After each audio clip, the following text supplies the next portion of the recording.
adventure today that is, I mean, it's typical for us, but it's different because we are definitely not in the Tesla. Not at all. We were able to borrow a Mach-E, a model Mach-E. I'm used to Tesla world here. A Ford Mustang Mach-E to see and compare and test it out, see what it's like. So it does not tell you that you're gonna need to charge. And we will need to charge. Oh, EV charger. Traffic laws. Be alert and use voice command. So it says that we need to stop at Concordia University, which is a small town, Seward, Nebraska, and it's a J1772, which can't get fast enough, and we have 62% of the battery, and it says in 5 minutes we'll get to 70%, which is, that's not, 5 minutes will not. There's no way I can do that. No. So anyways, we're going to go to Electrify America. I wish this would have taken us there, but we're just going to punch that into the navigation and go to Electrify America. All right, we're off in the Mustang.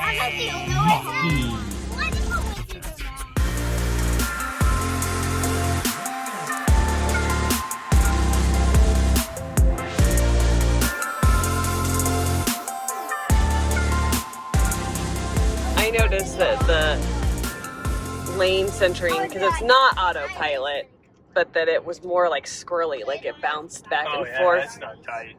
You're going like, you know, you feel the car doing this. Yeah. It's definitely bouncing back and forth off of the lanes, where the Tesla will just keep you in it. You don't, you know, you're not feeling the back and forth. Confident. Yeah. It feels like. So it's got hardware where this will actually watch your eyes and make sure you're watching the road. And if you're watching the road, you won't have to touch the steering wheel. But that's once they actually get the software.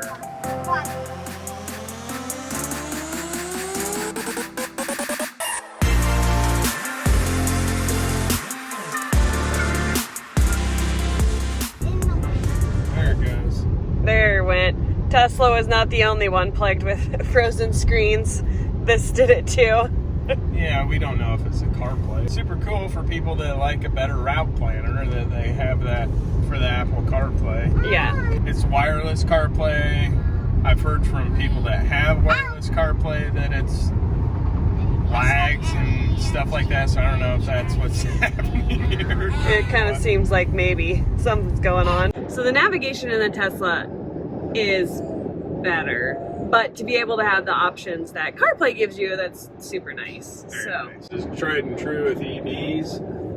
Better route planner. A lot of people love it. We just don't utilize it because we have our own methods. Yeah. From our experience, it's working more accurately than the actual Ford one. And one thing we're missing is a consumption screen. So like we can kind of know and see and gauge, you know, where we're at. There's numbers, but that graph that you get in the Tesla is pretty nice. But again, it's just something that we're used to. So if you weren't used to it, you never had it before, you may not miss it at all. But yeah, they give you numbers like 2.6 miles per kilowatt hour. So in the Tesla, it's 350 watt hours per mile. So you just got to reverse the math.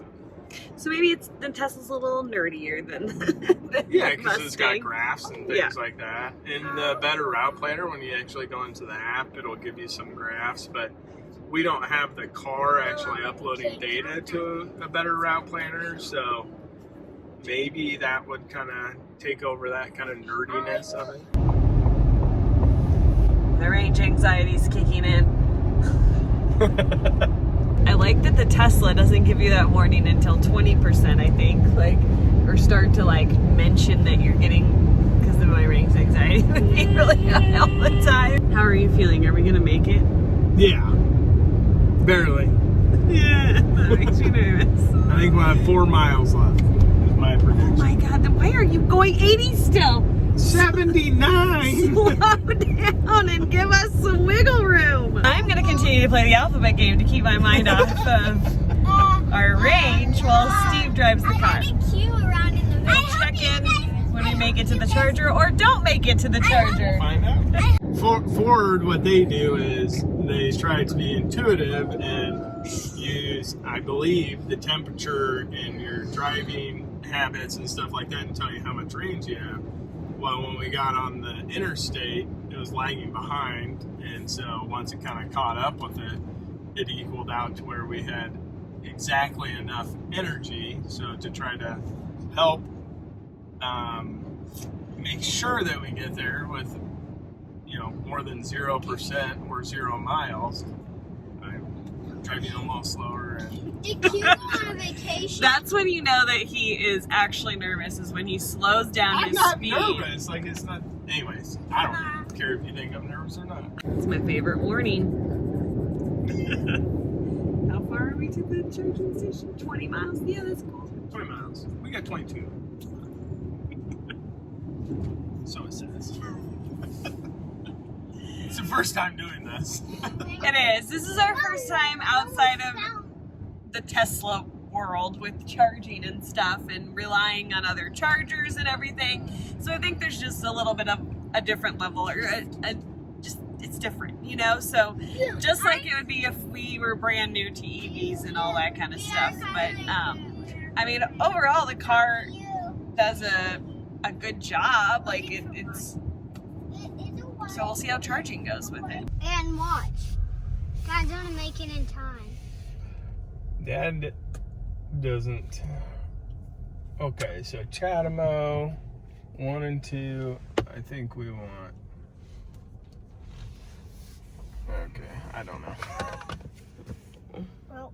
These are 350. Oh, so it says 350. Yeah. Just ran out of EV. This car supposedly is only supposed to do 150. I don't know what'll happen since there's nobody else here if we just hook up to the 350. You want to try it? I don't know. Okay, let's try it. But if the car blows up, It's Maddie's fault. no. All right, so we got 2% with 3 miles of range. See, I was pretty accurate. I said 3. It says to plug in first. This is the handshake process. We'll see how long it takes. I can't even. Payment authorized. Thanks for the play-by-play. What? So now it says initiating charging. Why are you scared? 87 kilowatts. No.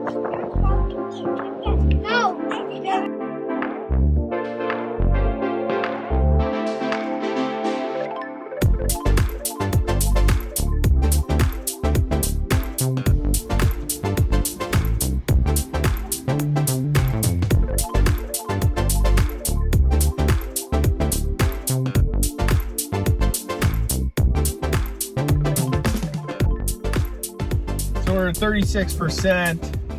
I don't know how long we've been going, maybe 10, 15 minutes, I don't know. Anyways, the highest that we reached was 90 kilowatts, and now we've dropped down to 80. So this car's supposed to go 150, kind of past what would be the typical highest kilowatt per hour charging at, you know, now it's up to 37%, but gonna try switching it from the up to 350 kilowatt hour to the 150 kilowatt hour and see if that makes a difference. I don't know why that would make any sort of difference, but have never done anything like this before, so.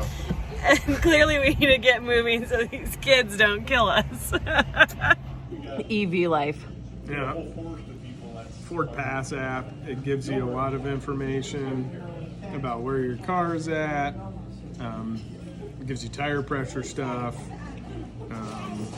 You can set up your phone as your key, so that's super nice. Anyways, a lot of nice things that it can help with. You can look at your fast charging history, things like that. It's not real time, like it was updated 3 minutes ago.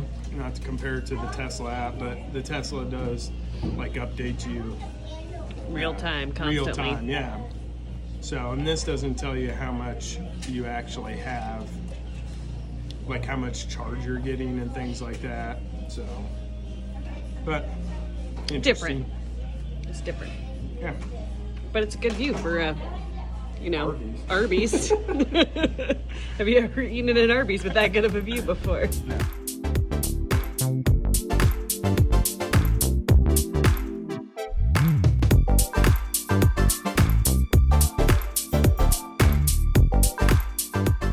This is the regular navigation in the Ford. So what we were using before was a better route planner and Apple Maps.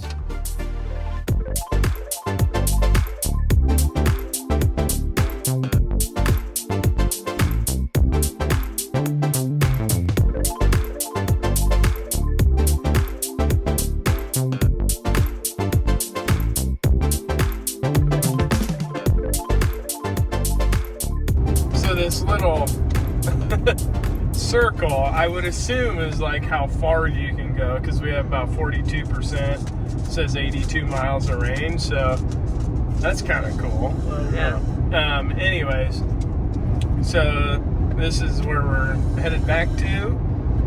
And then you press go, and it's adding the EV chargers and the details of that. Yeah, it's right where we were at. So it's telling us that it'll be 20 minutes. That actually seems very accurate. What it was telling us on the way out here did not seem accurate, just because we know how long it really takes to charge.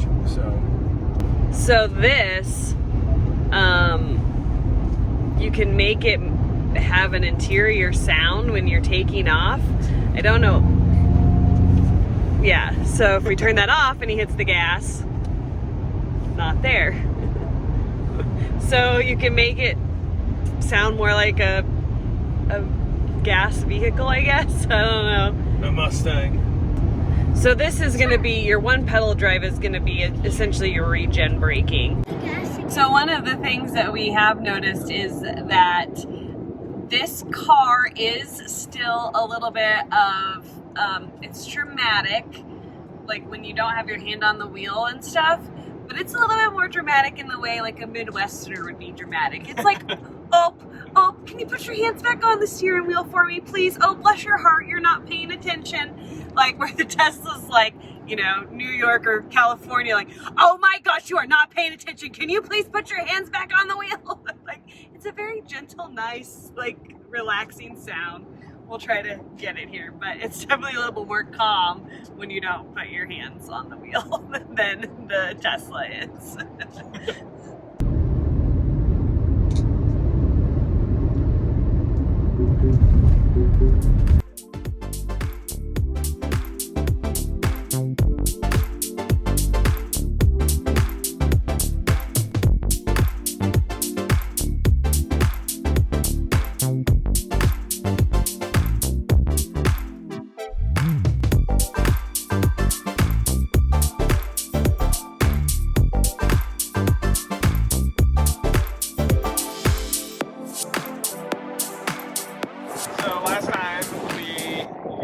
The credit card method, which was pretty simple.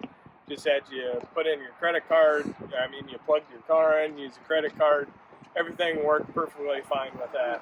We're going to try using the app now, see how different that is. So let's get it plugged in, and then we're supposed to select the charger on our app from there. So on this car, for the CCS, you just flip that down. I think that's pretty standard for most other cars, because this is the J1772 plug for like level 2 charging. But anyways, just plug her in, and then it's initiating the charge. On the actual cassette, or whatever that thing's called, it says charging start error, so it'll be interesting to see if that says it on the phone.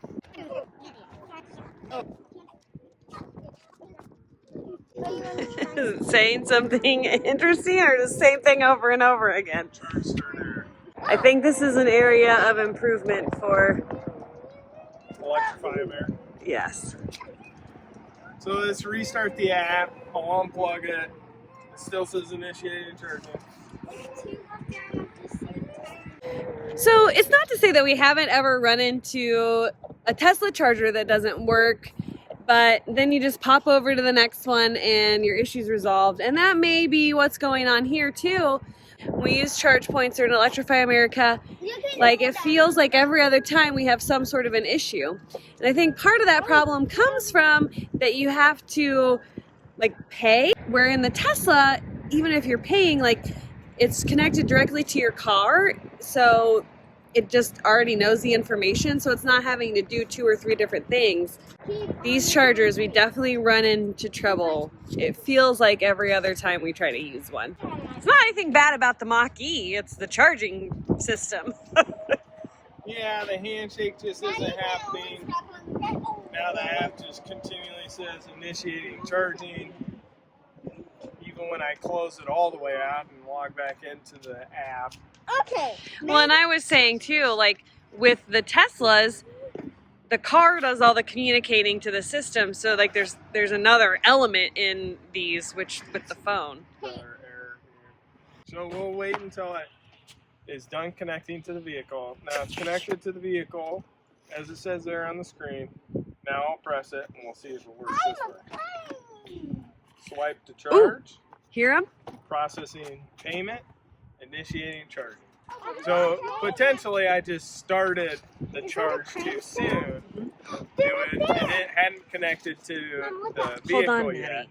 And now it says it's initiating the charging on the screen and on my phone. So I think it's working. Good. Cranes! Sandhill cranes! I can't see them. They're up there.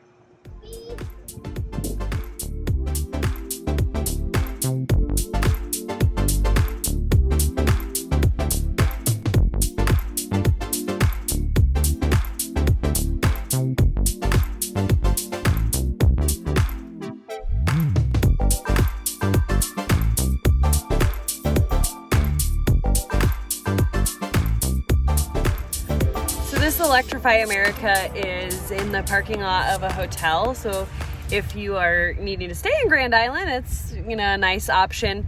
There's also a gas station with like an Arby's in the parking lot, so you have all the amenities that you need. We had Arby's for lunch. We did have Arby's for lunch, and I guess no good coffee shop. You'd have to do gas station coffee if you wanted coffee. The river goes by, so it's actually kind of a pretty little stop.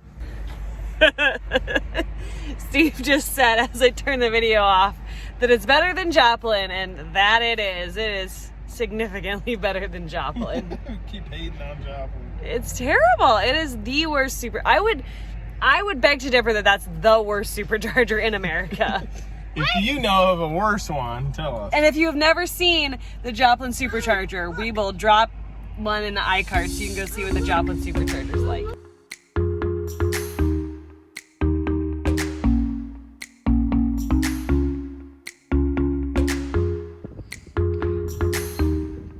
People keep wondering when they drive by how we got this trailer out here.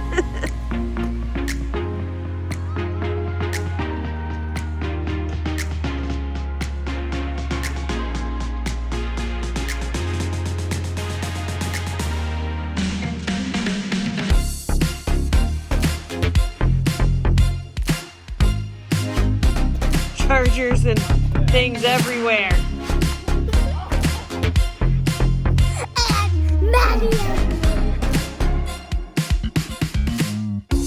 Honestly, I was really surprised with how much I like the Mach-E. What do you think, Steve? Yeah, He's I like plugging it. things. Yeah.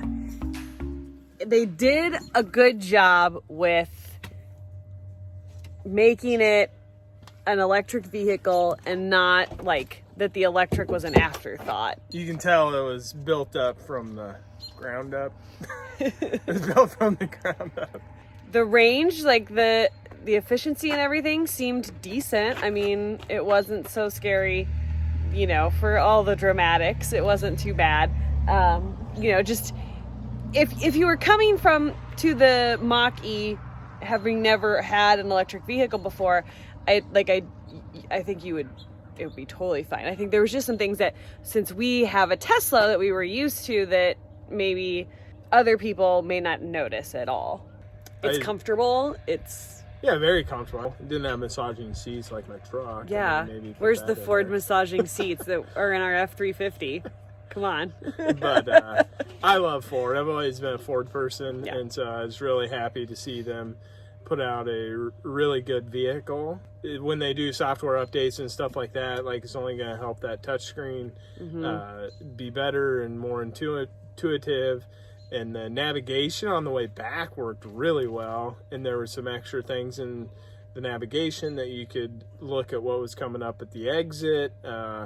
And that was super awesome. I like that aspect of it. It had weather on there, AccuWeather it used.